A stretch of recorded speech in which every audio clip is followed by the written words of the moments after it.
Hey everybody, it's Mark Mazzatenta. Thank you for joining me. I'm here to help strengthen your guitar skills.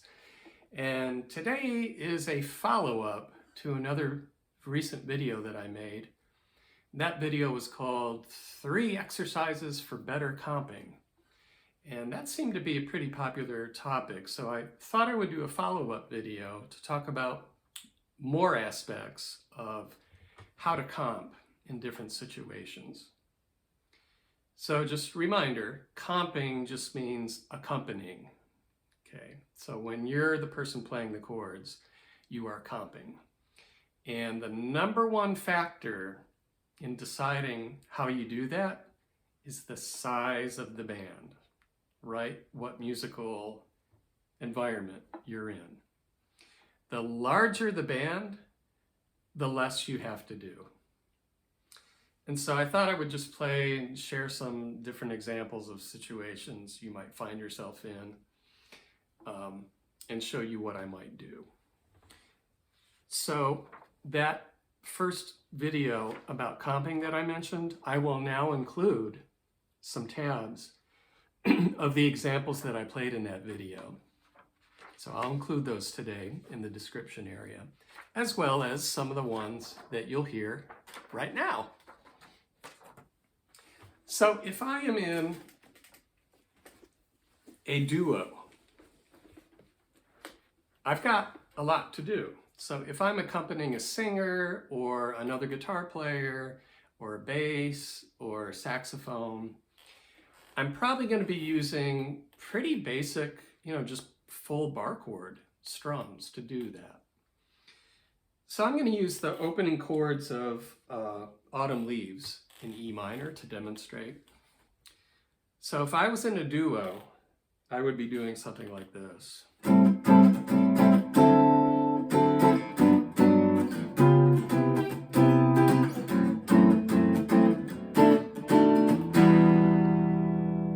Those are full chords. I'm strumming everything. I'm using pretty chunky bar chords. You have to do that because in a duo, you've got to supply the bass as well as the harmony. So I'm going to have root position chords. If I'm in a big band, for instance, or even a quintet, something that includes bass, piano, drums, some kind of soloist, I'm going to be more minimal. In fact, pretty minimal. Because why? Well, the bass player is already playing the bass note, and the pianist is already playing the harmony, so not much for the guitar player to do. So you're going to be minimal. So instead of doing that first strumming example that I did, I might play just 3-note chords like this.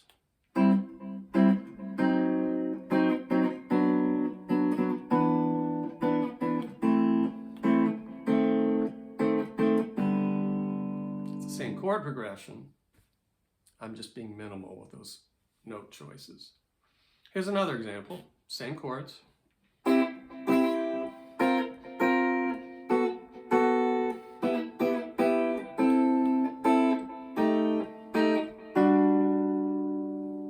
right, slightly different voicings, but the point is I was only using 3 strings, not the big chunky chords.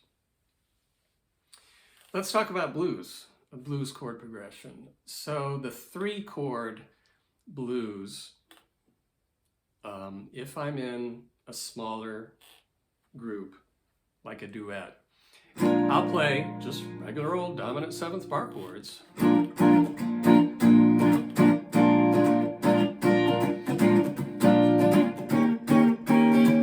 This is a B-flat blues.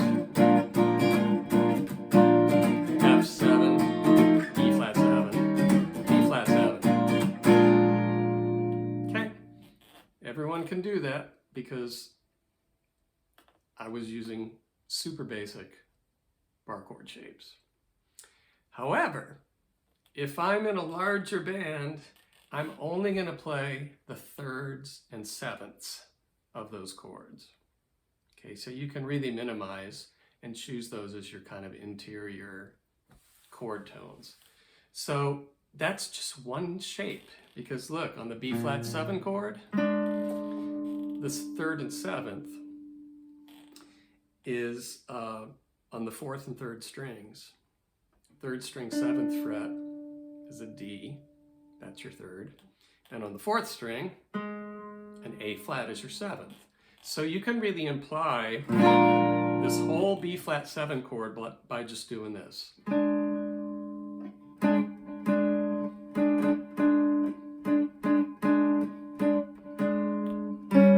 That's E flat 7. So all I did was move a half step to the left. And now you have the 3rd and 7th of that E flat 7 chord. They've been switched. So now on the 4th string is where your 3rd is. And on the 3rd string, that D flat is your 7th of that chord. So there's your E flat 7. You go back to B flat 7. Now the F7 is just a half step to the right of your B flat chord. It's the same shape. F7, E flat 7, B flat 7. And that's all you have to do. Now, a lot of times, if I'm not quite sure what to do, or I don't have time to have a plan really, I will just, if I'm trying to minimize a little bit, I'll just visualize basic bar chord shapes, but I just won't play the whole thing. Maybe I'll just play the top 3 strings, but I'm visualizing bar chords. So if I'm doing a 2-5-1 in C, okay, I'm gonna have a D minor, G7 to C major. There's D minor 7, there's G7, there's C major 7. Well, if I don't want to play all of that, I might still just visualize what I just played, the whole thing. I might even fret the whole thing, but I'm not going to play all those notes. Maybe I'll just play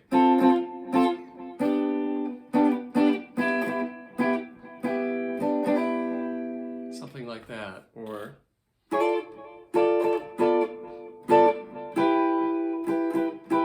see, I'm visualizing these higher chord shapes.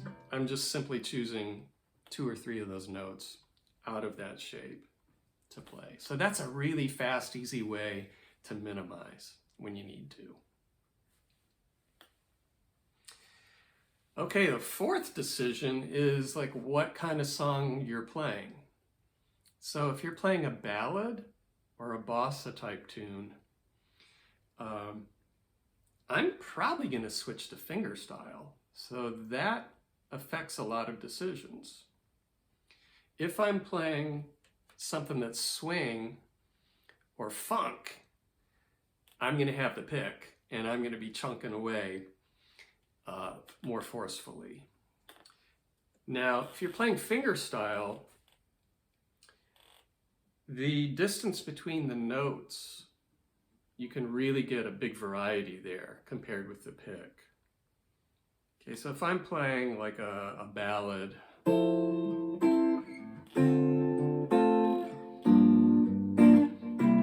that's just a 1-6-2-5 in the key of F. I may, again, visualize those bar chords, but maybe just play the inside 3 strings.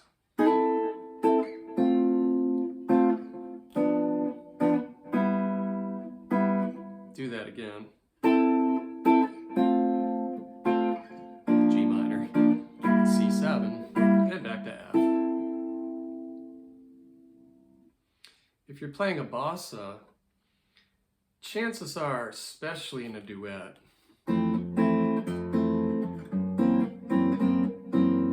okay, my thumb is going to grab a bass note, and my fingers are going to grab maybe 3 upper notes, maybe on string 4-3-2, or maybe string 3-2-1.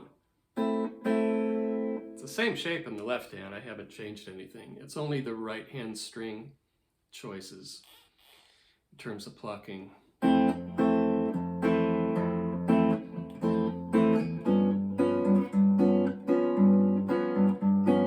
But that's a lot easier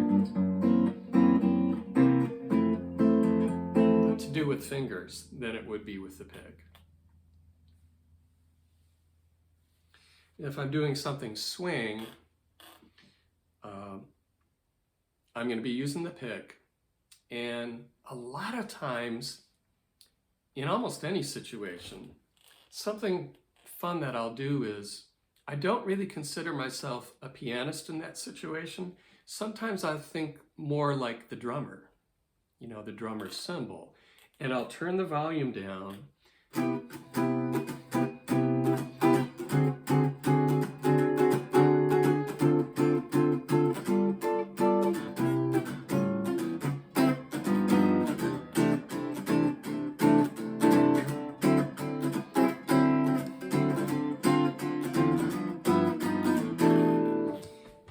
So that it's really more about kind of being a drummer than it is supplying the harmony, because you get that nice string noise.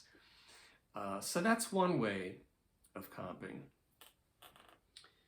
If I'm doing something in a funk style, you know, maybe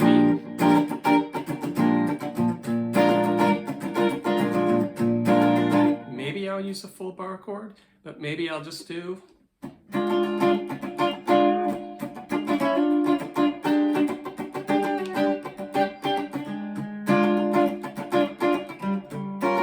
E flat 7, D7, G, C7, okay. Can you hear how you don't need to play the bass note and it still sounds pretty good? Okay, so why play the bass if you have a bass player that's grabbing those notes? You can really focus on,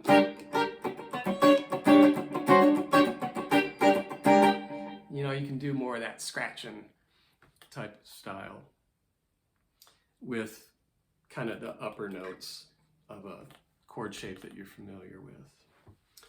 So those are the situations you might find yourself in. Make sure that you're not comping the same way for every gig and every situation and every size of the band. Make sure that you're altering what you do and basing your decisions on the musical environment that you're in. And it's really gonna complement the band better than just doing something that you always do no matter what. Okay, you want to be flexible. You'll get a better result that way. All right, everyone, remember, you'll see some of these examples down in the description, right? You'll have tabs for this. So please try them, and good luck. I'll see you at the next video.